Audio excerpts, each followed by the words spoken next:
I walked out of my father's funeral and straight into the worst conversation I had ever overheard in my life, and the people having it were my own mother and my brother, standing in my father's kitchen laughing about the $4.2 million he had just left entirely to me. My father passed on a Tuesday in late October.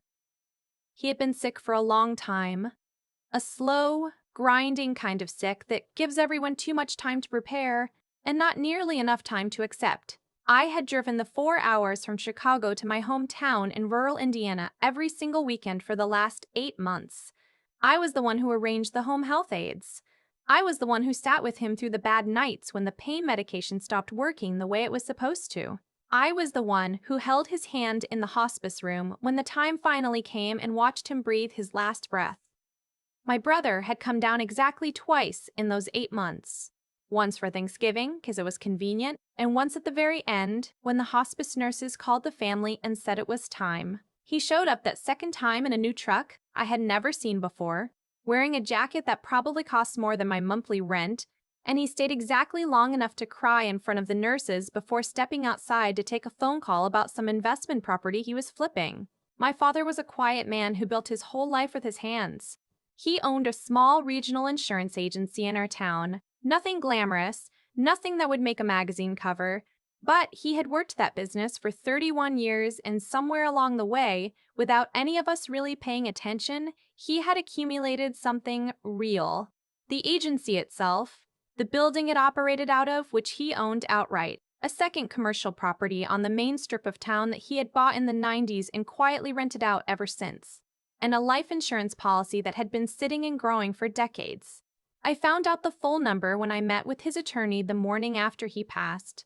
I sat in that small wood-paneled office with my coat still on because I was so numb I had forgotten I was wearing it, and the attorney, a soft-spoken man who had known my father for 20 years, slid a certified document across the desk. The total value of my father's estate, including liquid assets, the business, and both properties, came to $4.2 million. He had left it to me, all of it. Solely and entirely to me. I was 31 years old. I was a licensed CPA working at a mid-size firm in Chicago. I had student loans and a lease on a one-bedroom apartment and a car that needed new brakes. I sat in that office for a long time after the attorney finished talking. When I drove back to my parents' house, my mother still lived there, had lived there for 30 years, I was carrying a copy of the will in a manila envelope inside my bag. I had not told anyone yet. I wanted to process it first. I wanted to sit with it. I wanted to figure out what I was going to say to my mother and to my brother before I said anything at all.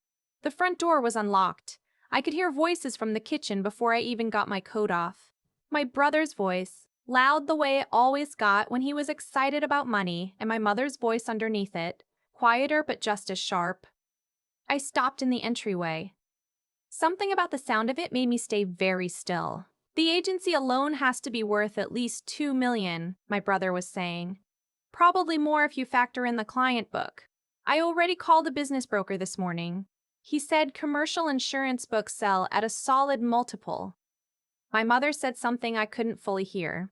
No, I know she was there more than us, my brother said, and his voice shifted into something dismissive and impatient that I had heard 1,000 times growing up. Always directed at me. But that doesn't mean anything legally. He probably just didn't update the paperwork. He was sick. He wasn't thinking straight. I stood absolutely still in the entryway of the house I grew up in, holding my bag with the will inside it, and I listened to my brother explain to our mother how he planned to contest the estate. We get a probate attorney filed by end of week, he said. We claim he lacked testamentary capacity. He was on a lot of medications. That's actually a pretty solid argument. The hospice nurses will have records. She's going to fight it, my mother said. Let her, my brother said. She's a bookkeeper. I have resources she doesn't. I am not a bookkeeper. I am a licensed CPA with 7 years of experience in estate and tax accounting. I have spent the better part of my professional life learning exactly how estates work, exactly how probate law operates, and exactly what it takes to contest or defend a will in the state of Indiana. My brother knew what I did for a living.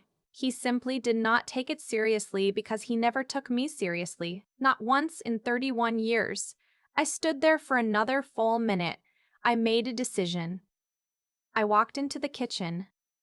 My brother was standing at the counter with a cup of my father's coffee. He looked at me the way he always did, a quick scan, the kind of look that dismissed you before it finished landing. My mother was sitting at the kitchen table with her hands wrapped around her own mug. She looked up at me with red eyes, and I almost felt sorry for her before I remembered what I had just heard. "I didn't know you were here," my brother said. "Just got back from the attorney," I said. I sat down at the kitchen table. I did not take out the envelope. "It's been a long morning." My mother reached across and squeezed my hand. The warmth of it almost broke me open. I reminded myself that 20 minutes ago she had been sitting in the same chair while my brother talked about using my father's medication records to claim he hadn't known what he was signing. "We should probably talk about the estate," my brother said.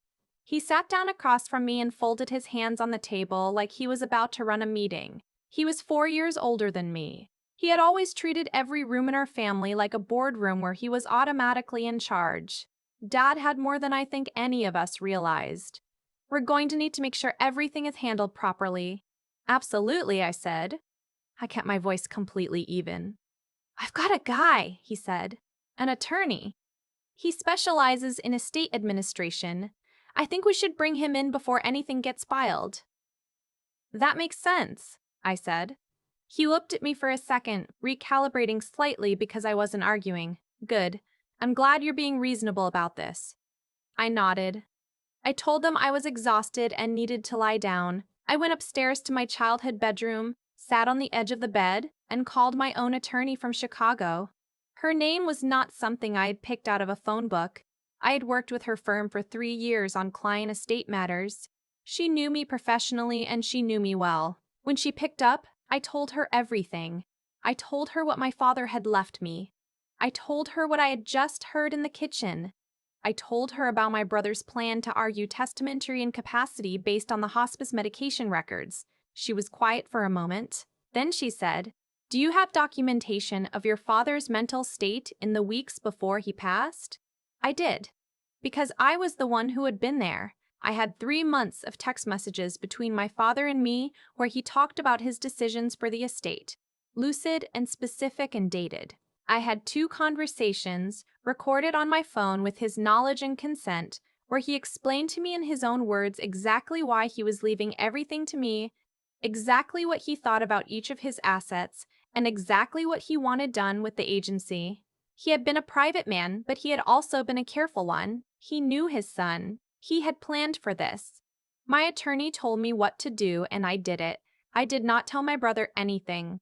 I did not argue, did not confront, did not give him any signal that I knew what he was planning. I let him believe that I was grieving and overwhelmed and too emotionally compromised to be thinking clearly about legal strategy. He spent the next 4 days behaving exactly the way I needed him to behave. He called the business broker my father had used for years and tried to get a valuation done without my knowledge.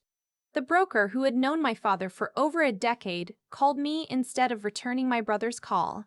He had my number because my father had told him months earlier who to contact when the time came. My brother drove out to my father's commercial property on the main strip and had a conversation with the tenant, a woman who had been renting the space for 11 years, implying that the ownership situation was in transition and that she should hold off on her next rent payment until things were sorted out. She called me that same evening, confused and a little alarmed, and I told her gently that the ownership was not in any kind of transition and that her lease was valid and her rent should go to me as of the estate transfer date. My mother, for her part, was quieter than my brother but more dangerous in a specific way. She started calling relatives. Aunts and uncles I hadn't spoken to in years began texting me to say they were worried about me and that they thought I should listen to my brother and that your father would have wanted the family to come together. One of my aunts left me a voicemail that was so long and so full of thinly veiled accusations that I had to stop it halfway through and put my phone down. I did not respond to any of them. I saved every message. My brother filed his intent to contest the will on the 5th day. He used an attorney from Indianapolis, someone who handled estate litigation and who had, according to my research, won several cases on the grounds of undue influence and testamentary incapacity. He was not a cheap attorney. My brother had clearly been planning this longer than 4 days. The filing argued that our father had been under significant sedation in the final months of his life, that his judgment had been impaired by his illness and his medications, and that I had exercised undue influence over him by being his primary caregiver during that time. The implication was ugly, and it was intentional. It was suggesting that I had taken advantage of a dying man, that I had manipulated a father who loved me in order to cut out the rest of the family. I read the filing sitting at the desk in my childhood bedroom, and I felt something go very cold and very quiet inside of me. Not rage, exactly. Something more like clarity. I called my attorney. I told her we were ready to proceed. What my brother did not know, because he had not been present for those conversations, was that my father had not simply left me the estate without thinking about it. He had documented everything. He had sat with his own attorney twice in the 8 months before he died and affirmed the will with full written documentation of his mental state and his reasoning. His attorney had kept notes from both meetings. My father had been specific in those notes. He had written, in his own words, that his son had shown no interest in the family business and had repeatedly borrowed money from him over the years without repaying it. He had written that I was the only one who had shown up. He had written that he trusted me to handle what he had built. Those notes were part of the estate record. They had been filed with the will. My brother's attorney did not know about the recorded conversations on my phone. He did not know about the text messages. He did not know that every single person my father had worked with, the business broker, the commercial tenant, the woman who cleaned his office twice a week for 9 years, was prepared to testify to my father's mental clarity in the final months of his life. He also did not know something that I had discovered 6 days after my father passed, when I was going through the filing cabinets in my father's home office. My father had kept a personal ledger.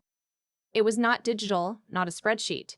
It was an actual handwritten ledger, the old-fashioned kind, in a black cloth-covered notebook that he kept in the bottom drawer of his desk.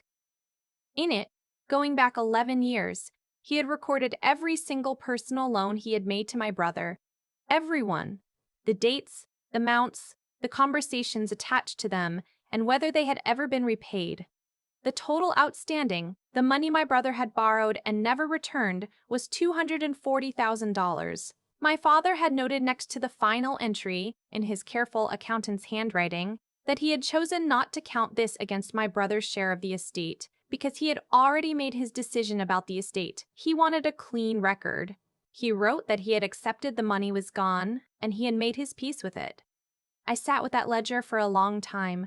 My father had known exactly who his children were. He had loved his son anyway, in the way that parents love children who disappoint them, with a grief folded inside the love that he never stopped carrying.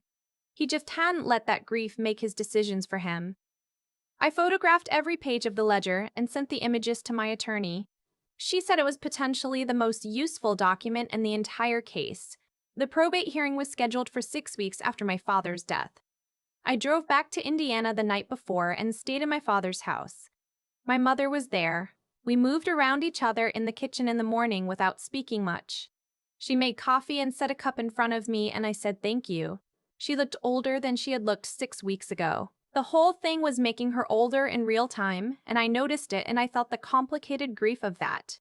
The way you can love someone and watch them do something that damages everything and still feel the weight of loving them. My brother arrived at the courthouse with his Indianapolis attorney, a tall man with an expensive briefcase and the particular kind of confidence that comes from winning a lot of cases in rooms just like this one. My brother was wearing a suit. He looked at me across the hallway with an expression I could only describe as pity, the specific pity of someone who believes they have already won and is generously deciding not to gloat yet. I was with my attorney. I had my leather bag.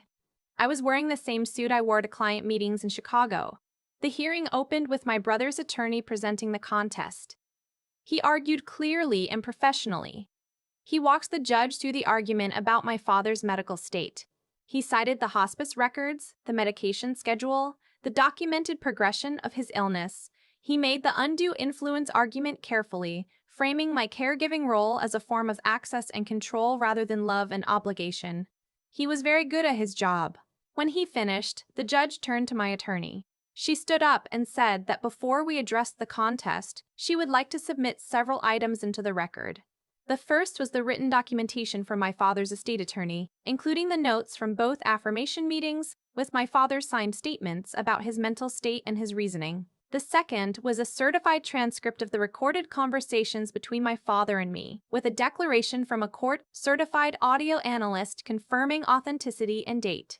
The third was the text message records, printed and certified. The fourth was a set of signed declarations from 8 individuals, including the business broker, the commercial tenant, a neighbor, and 4 longtime clients of the agency, all attesting to my father's mental clarity and consistent judgment during the period in question. My brother's attorney asked for time to review the documents. The judge gave him 20 minutes.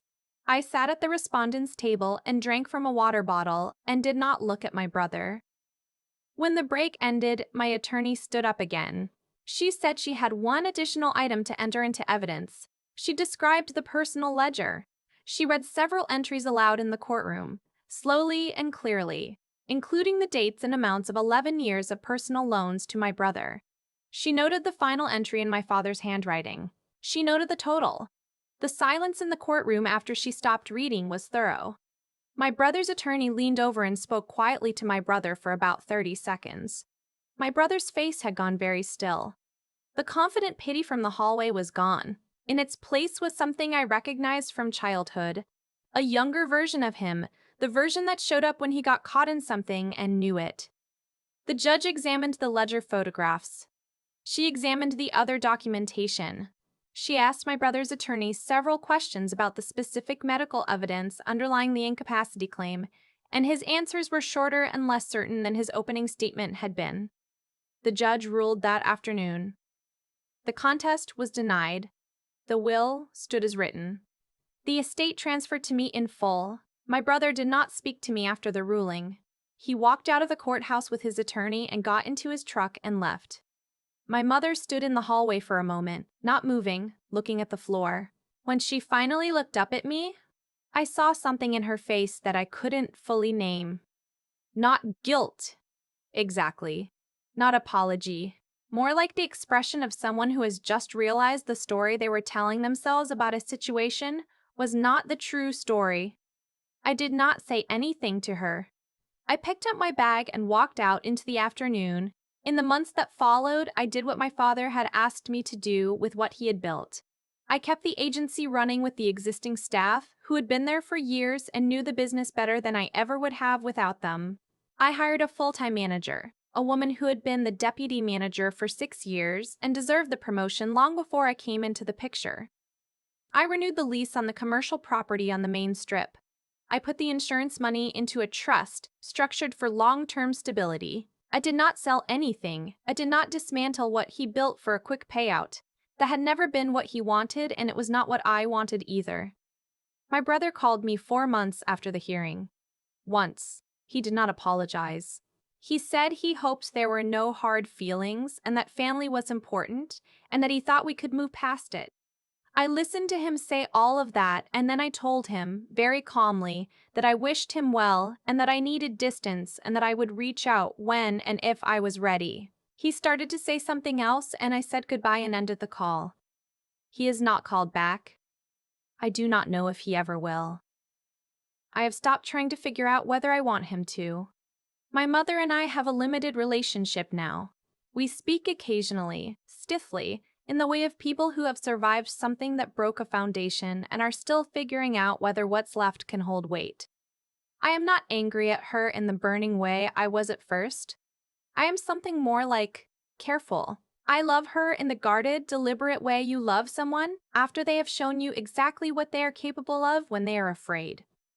My father knew his children. He made his decision with open eyes and a clear mind. The ledger, that careful, handwritten record of every dollar and every year, was not bitterness on paper. It was honesty. It was him being exact about the truth of things the way he had always been exact about the truth of things.